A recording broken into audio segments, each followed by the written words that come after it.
Okay, here we go. Good. All right. Om Ana Aim E Ma Klim Wu Shri Swaha E Ma Hrim O Ya Shrim Om Shri Akatishwara Mahamuni Prabhuve Namaha. Thank you very much. Okay, so we'll continue with the reading. And I think, if I'm not mistaken, we stopped the last time at importance of a guru. And yeah, so I'll just read from there. The guru is the personification of Brahma, Vishnu, and Maheshwara. It is only when a man attains complete purity that a guru accepts him as his disciple. The guru imparts knowledge to the disciple in stages. He will ensure that the shadow of the wicked does not fall on his disciple. He prevents him from going on the wrong path. In this way, the guru builds his disciple a fort and, closing the door, remains in that fort with his disciple, giving him wisdom.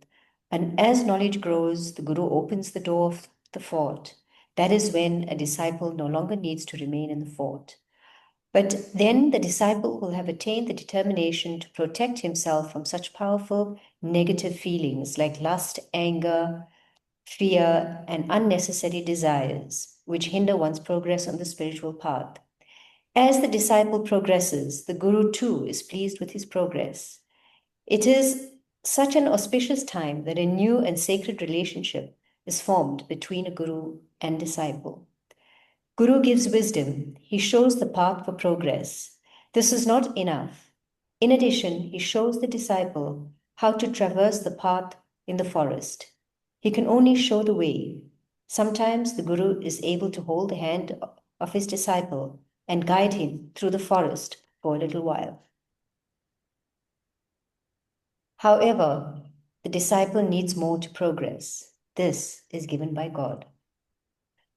So, I think this is a very interesting section regarding guru, because again, it states the personification of a guru, as we understood the last time, the personification of Brahma, Vishnu, and Maheshwar.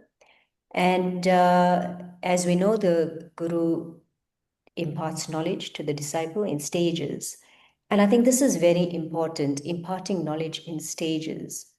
So, what happens is, as we know, the guru is actually the divine that lives within us. This is the main guru. And the stages, in my perspective, that he talks about is the rising of Kundalini energy.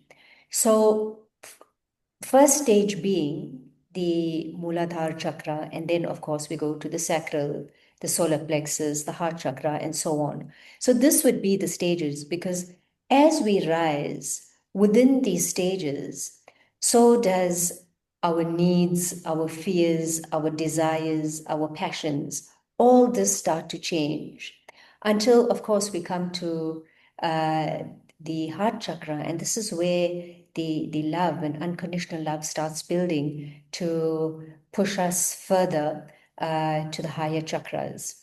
So, a very important thing in understanding the stages and the awakening.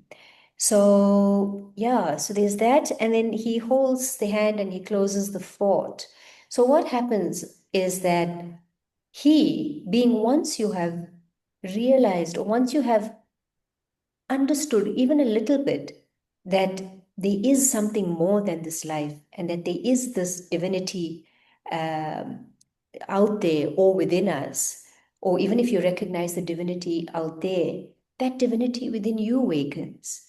And what happens is that you have so much of desire to understand more about this divinity, that it is us who builds that fort around us, where we no longer want to go out, we no longer want to be with people having ordinary conversations, we no longer have the need for material things, but we create this energy field around us of, as we are doing now, we only want to listen to divine discourses, we want to go on religious tours, we want to go to temples, we want to pray, we want to chant, we want to listen to satsangs and bhajans. So this activates that within us. And this is the fort that he talks about, that that he builds around us. So it's that desire of wanting to know and learn and understand even more.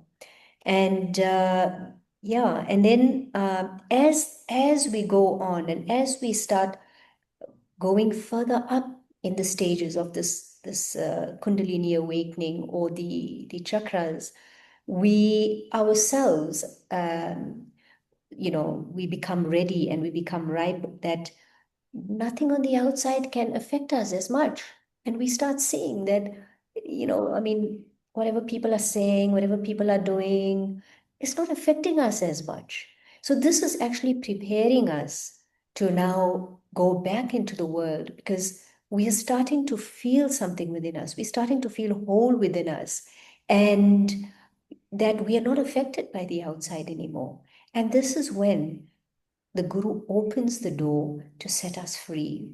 It's like when you are sick and you go to the hospital, you are kept in this cocooned space. You're taken care of until you're well enough to go out into the world again. So likewise, he keeps us in this fort, in this energy field that starts to build us from the inside, and heals us from the inside and awakens us from the inside, so that when we go out into the world, we are not unstable, and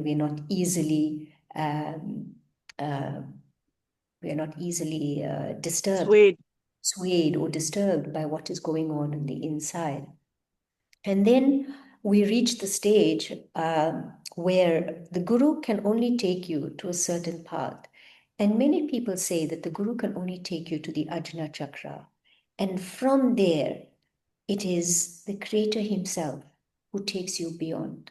So, even in this way, the purpose of the Guru is only to take you to a certain level. He is only there to awaken you that much. And thereafter, you become that vibrational match for the divine, and the divine takes you beyond the illusion, beyond this physical world, into that realm of pure light and divinity. You will still be vibrating, or in this physical body, vibrating as a human being, but your understanding, your love, your compassion, your desires would be only of light and unconditional love. So, this is my understanding of the passage. Is there anyone who wants to add anything to that? Minka, is there anything you want to add? For me, for what I have understood is, even if the today's modern world, what is happening is, whatever education, when I mean not schooling, I'm saying, whatever we have understood, we have been taught, we tend to want to experience it ourselves first. Yeah, So I would say experience is also a guru. Then we understand what we have learned to the experience, and then as that is where the maturity comes in later on. We understand this was wrong what we did, this is right what we did. So we tend to understand that we can, do the right thing at the right time by understanding ourselves also. absolutely. And So yeah, a guru for me is someone, yes, as you said, he takes you up till your agya chakra.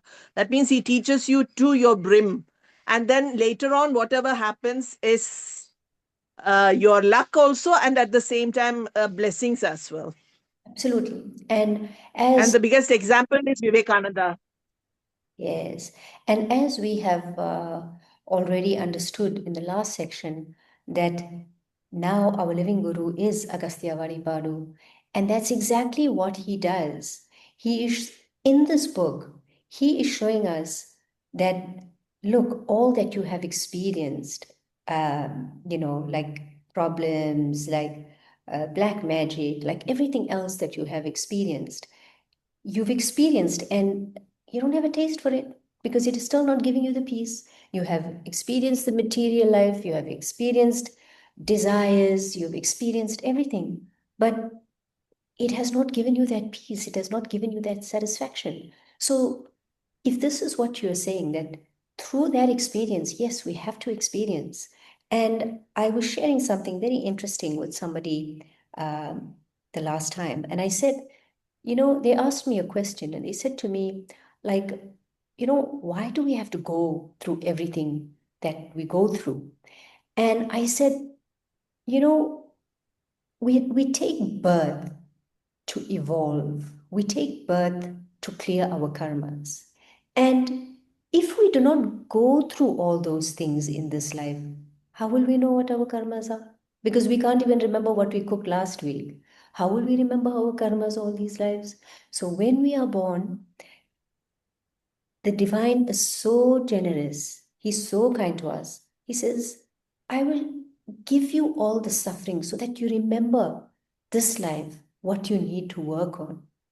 And when we know what we need to work on, when we remember again that, I don't like material things anymore, I don't like fancy cars, I'm tired of the stress and tension, I'm tired of the problems, then we start again remembering that, no, these are the things that we don't want. What do we want? We want peace. We want to hold up our hands. We want divinity in our lives. We want freedom in our lives. We want to become one with the Creator.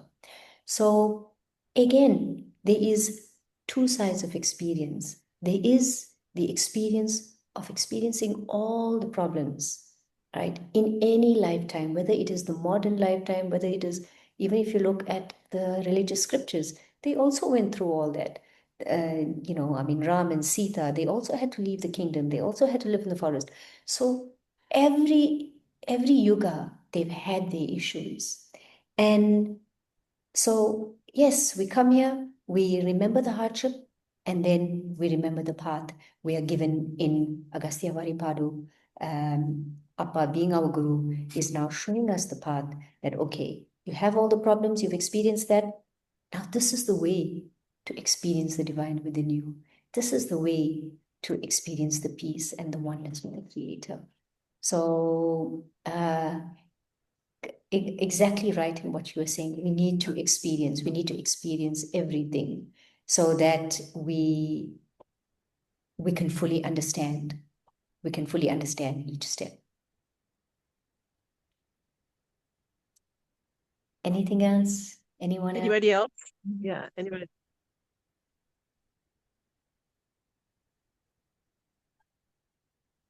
No.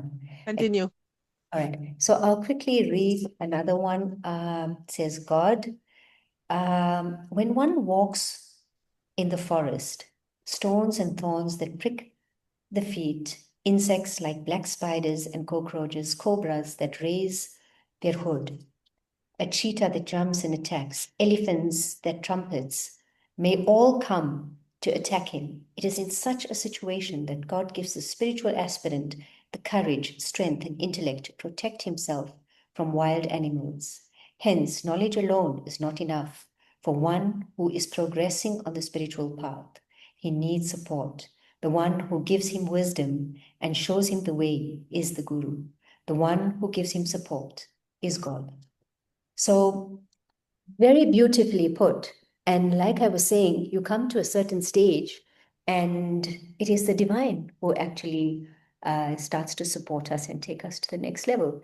And the cheetah and the black spider and the insects and the thorns that he talks about, again, is no matter how spiritually evolved you are, whether you are Ramana Maharishi, whether you're Nisragata Maharaj, no matter who you are, there is always tests. The fact that we take birth, even the highly elevated souls like Ramana Maharishi, like Nisragata Maharaj, like Jidda Krishnamurti, even perhaps they had no more karma, but the fact that they have chosen, they have said, okay, we will go to earth to teach and guide people on their path. When you come to earth, no matter how pure your soul is, you have to carry a certain amount of karma. And maybe clearly theirs is minimal. It's not like the karma we are carrying. Hence, they are such highly evolved souls.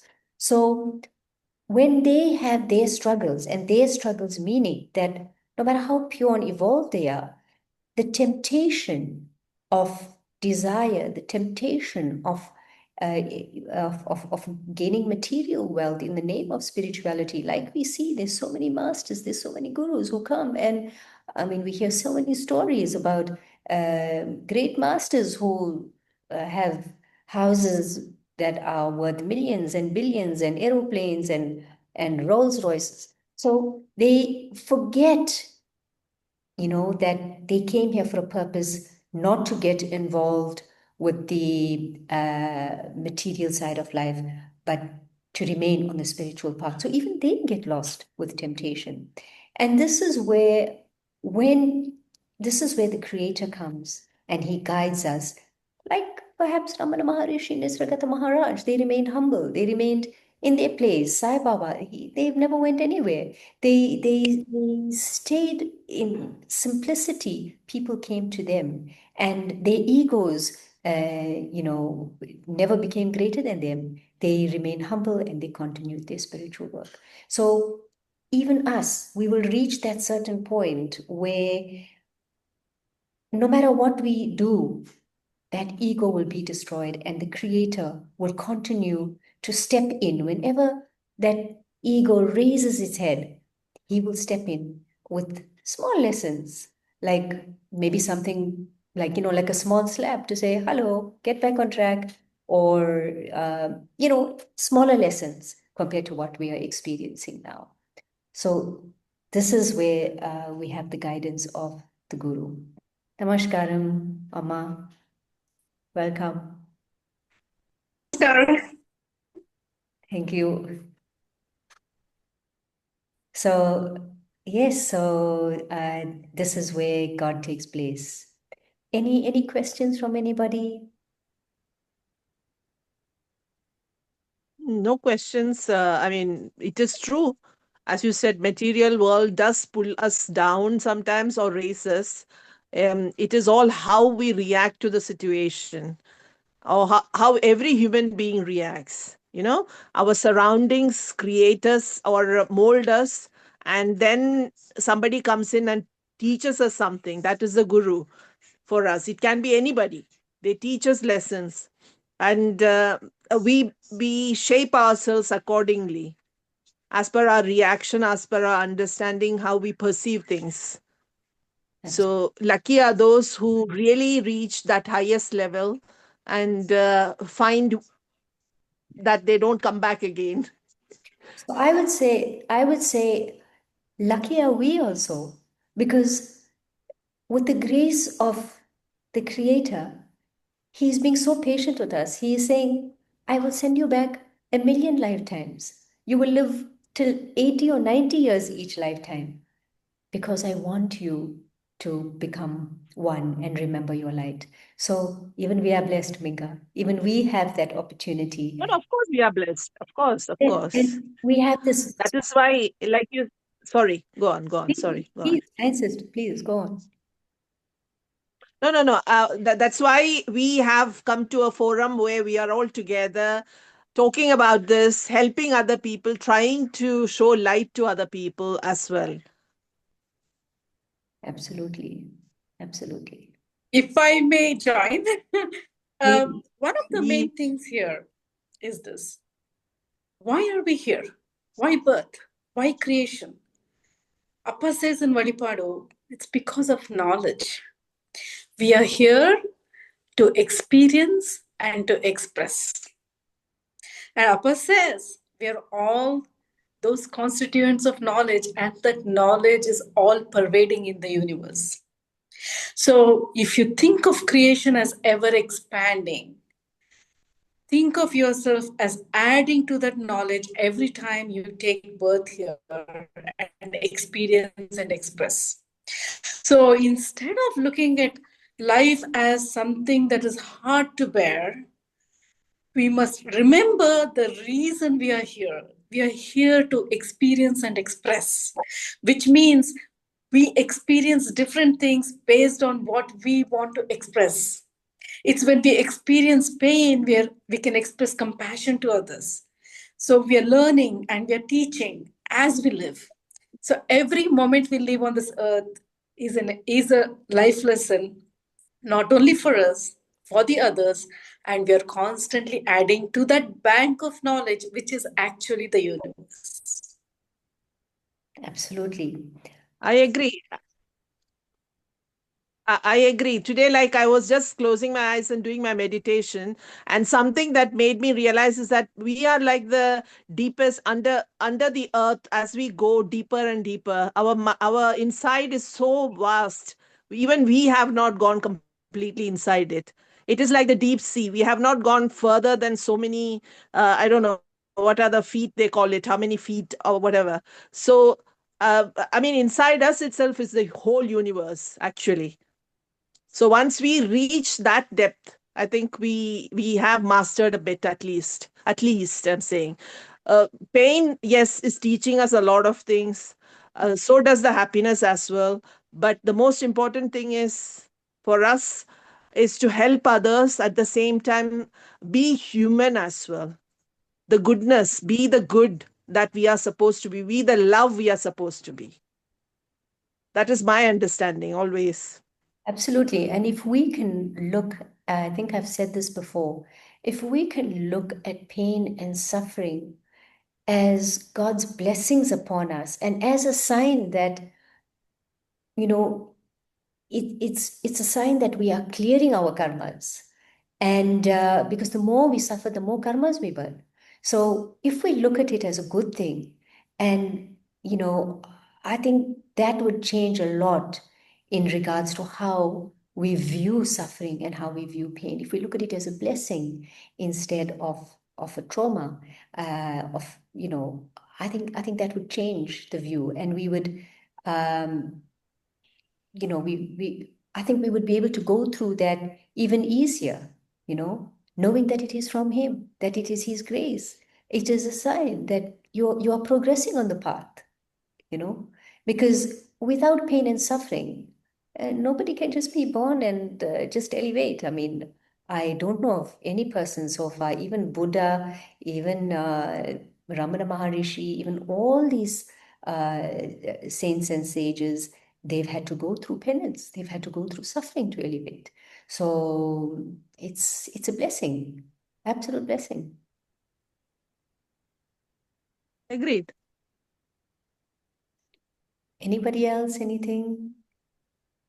So, when we experience something, what Appa says in Vazhipaadu is, do not think of it as either pleasure or suffering. When you begin to walk on the path of the Siddha, which is where we are all destined to go, start looking at everything as an experience. And then remember, if you want your future to be better, then you want the present to be good, which means how you react to what happens to you is vital. So by your behavior, by your attitude, by your thought process, by your speech, you are setting in motion the foundation for future experiences. So once we understand that, even when somebody is angry and scolding us, we can be more calm, we can understand, we can express, empathy, and maybe dilute the situation, because we know that if we react in anger, we are just continuing the chain. Yes, and we have a few minutes left. I'll quickly add to what Amma is saying. So I believe that everything is predestined. Everything is predestined, and we have two paths.